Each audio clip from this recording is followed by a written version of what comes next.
পুরানো আধার কার্ড সমস্ত বাতিল হতে চলেছে, নতুন আধার কার্ড চলে এসেছে। এবার আপনাদেরকে নতুন আধার কার্ড ব্যবহার করতে হবে, যেটা আপনারা বিনামূল্যেই পেয়ে যাবেন এবং আপনারা চাইলে অনলাইনে ডাউনলোডও করে নিতে পারেন। তো নতুন আধার কার্ড এবং পুরানো আধার কার্ডের মধ্যে পার্থক্য কী সেটা আজকের এই ভিডিওতে দেখাবো। অনস্ক্রিন আপনারা যেটা দেখতে পাচ্ছেন এটা হচ্ছে নতুন আধার কার্ড, আর এটা দেখতে পাচ্ছেন এটা হচ্ছে পুরানো আধার কার্ড। দুটোর মধ্যে কি পার্থক্য সেটা তো অবশ্যই জানাবো।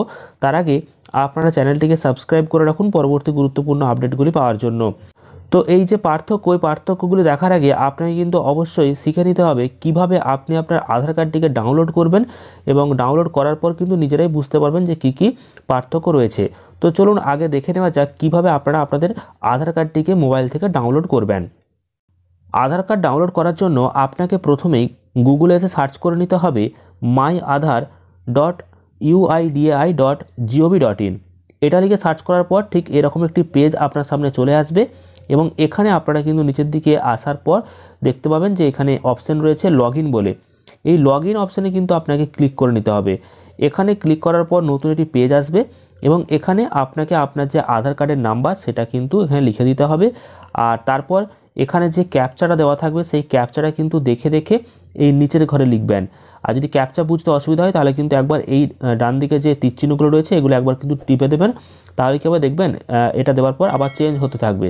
তো যখন সহজ মনে হবে তখন আপনারা সেটা দেখার পর ক্যাপচাটা বসিয়ে সেন্ড ওটিপি অপশানে ক্লিক করবেন। আপনার আধার কার্ডের সাথে যেই মোবাইল নাম্বার যুক্ত রয়েছে সেই মোবাইল নাম্বারে কিন্তু ওটিপি আসবে, সেই ওটিপিটি আবার এই ঘরে আপনারা লিখবেন। লেখার পর লগ ইন যে অপশানটি চলে আসবে এখানে কিন্তু ক্লিক করবেন, তাহলেই কিন্তু আপনার সামনে যে আধার কার্ড আপনার ডাউনলোড করা সেটা কিন্তু চলে আসবে। তবে আধার কার্ড ডাউনলোড করতে হলে আপনাকে যে পদ্ধতি অবলম্বন বললাম সেটা কিন্তু আপনাকে করতে হবে, কিন্তু এটা ওপেন করার সময় আপনি কিন্তু পাসওয়ার্ড দিতে হবে। তো সেই পাসওয়ার্ডটা কি সেটা আপনাদেরকে জানাচ্ছি। ধরুন আপনার যে নাম রয়েছে সেই আপনার নামের প্রথম যে 4টি লেটার সেটা কিন্তু আপনাকে বড় হাতে লিখতে হবে। ধরুন কারোর নাম হচ্ছে সায়ন, তো তার বানানটা হচ্ছে SAYAN, আর তার ডেট অফ বার্থ ধরে নিচ্ছি 1980। তো আপনাদেরকে প্রথম যে 4টে অক্ষর সেই প্রথম 4টে অক্ষর কিন্তু লিখতে হবে, তো অর্থাৎ SAYA তারপর 1980। অর্থাৎ পাসওয়ার্ডটা কিন্তু হবে SAYA তারপর কোনো স্পেস দেবেন না, ডেট অফ বার্থ 1980। অর্থাৎ বুঝতে পেরেছেন আপনার নাম যেটা সেটাই কিন্তু হবে। অর্থাৎ কারোর নাম যদি সুজয় হয় SUJAY বা SEGOY যেটা পারেন লিখবেন, তো তার ডেট অফ বার্থ হয়তো 1999, তো 1999 এটা, তো প্রথম SUGA তারপর 1999। তো এরকমভাবে কিন্তু আপনারা এই ঘরেতে কিন্তু পাসওয়ার্ডটা দেবেন। দেওয়ার পর কনফার্ম অপশানে ক্লিক করলে কিন্তু আপনার সামনে আধার কার্ডটি চলে আসবে। আর আপনারা অন স্ক্রিনে দেখতে পাচ্ছেন এটা হচ্ছে নতুন আধার কার্ড, আর পুরানো আধার কার্ড হচ্ছে এটা। এটা তো প্রত্যেকেই জানেন। তো এবার নতুন আর পুরানো আধার কার্ডের মধ্যে পার্থক্য কী সেটা দেখুন।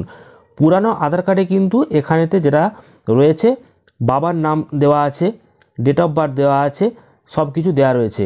কিন্তু নতুন আধার কার্ড দেখতে পাচ্ছেন, নতুন আধার কার্ডে কিন্তু কোনো রকম বাবার নাম দেওয়ার এখানে কিন্তু নেই। আর এখানেও কিন্তু আপনারা একটা জিনিস দেখতে পাচ্ছেন, নতুন আধার কার্ড আর পুরানো আধার কার্ডের মধ্যে পার্থক্য সেটা হচ্ছে এখানে কিন্তু একটি বক্স এসেছে এবং এখানে কিন্তু কিছু জিনিস লেখা রয়েছে যেটার মানে আপনাদেরকে বলে দিচ্ছি। তো এটা হিন্দিতে এবং ইংরেজিতে লেখা রয়েছে। তো এখানে আমি আপনাদেরকে বলে দিচ্ছি যে এখানে লেখা রয়েছে Aadhaar is proof of identity not of citizenship or date of birth. It should be used with verification, online authentication or scanning of QR code offline XML। তো এখানে পরিষ্কার বলে দেওয়া হয়েছে আধারের দপ্তর থেকে যে আধার কার্ড কিন্তু শুধুমাত্র আপনার যে সচিত্র পরিচয়পত্র সেই পরিচয়পত্র হিসাবে আপনি ব্যবহার করতে পারবেন। কখনোই আপনি যে এই ভারতের সিটিজেনশিপ অর্থাৎ বাসিন্দা বা আপনার যে জন্ম তারিখ তার প্রমাণ হিসাবে কিন্তু আপনি এটা ব্যবহার করতে পারবেন না। শুধুমাত্র আপনার পরিচয়পত্র হিসাবে ব্যবহার করতে পারবেন, অর্থাৎ আপনি যে সেই ব্যক্তি সেটা আপনি ব্যবহার করতে পারবেন। কখনোই আপনি যে ভারতের বাসিন্দা বা আপনার যে ডেট অফ বার্থ এটা কিন্তু প্রমাণ আপনি করতে পারবেন না আধার কার্ড ব্যবহার করে। তো আপনাদেরকে গতকাল একটি ভিডিও দিয়েছিলাম যে আধার কার্ডের ডেট অফ বার্থ অর্থাৎ আধার কার্ডের জন্ম তারিখ, সেই জন্ম তারিখ কিন্তু গ্রাহ্য হবে না, বাতিল হতে চলেছে। অনেকে কিন্তু কমেন্ট করে বলেছেন যে না এমন কিন্তু নয়, কিন্তু এখানে আধারের তরফ থেকে কিন্তু পরিষ্কার আধার কার্ডে লেখা চলে এসেছে যে আপনি শুধুমাত্র আধার কার্ডটি ব্যবহার করতে পারবেন আপনার পরিচয়পত্র হিসাবে, ভারতীয় বাসিন্দা বা আপনার জন্ম তারিখ হিসাবে তার যে প্রমাণ, সেই প্রমাণ আপনি কিন্তু কখনোই করতে পারবেন না আধার কার্ড দিয়ে।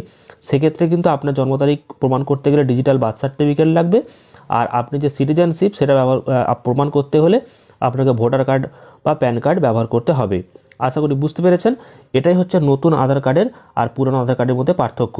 এবার আপনারা ডাউনলোড করে নিলেন, ডাউনলোড করার পর আপনারা কিন্তু পিভিসি কার্ডের জন্য অর্ডারও করতে পারেন, বা আপনারা ডাউনলোড করে এটাকে কিন্তু প্রিন্ট আউট করে বের করে ব্যবহার করতে পারেন। তবে দুটোই কিন্তু চলবে, এটা কিন্তু যে বাতিল হয়ে যাচ্ছে তা কিন্তু নয়। এই পুরনো আধার কার্ডও চলবে, নতুন আধার কার্ডও চলবে।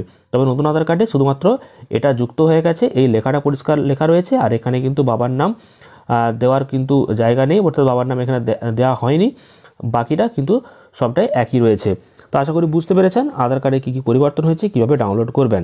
পরবর্তীকালে এই ধরনের গুরুত্বপূর্ণ আপডেটগুলি পেতে চ্যানেলটিকে সাবস্ক্রাইব করে পাশের বেল আইকনে অল প্রেস করে রাখুন। ভিডিওটিকে লাইক শেয়ার করে দেবেন, আর ফেসবুক পেজ থেকে দেখলে পেজটিকে ফলো করতে ভুলবেন না। ধন্যবাদ।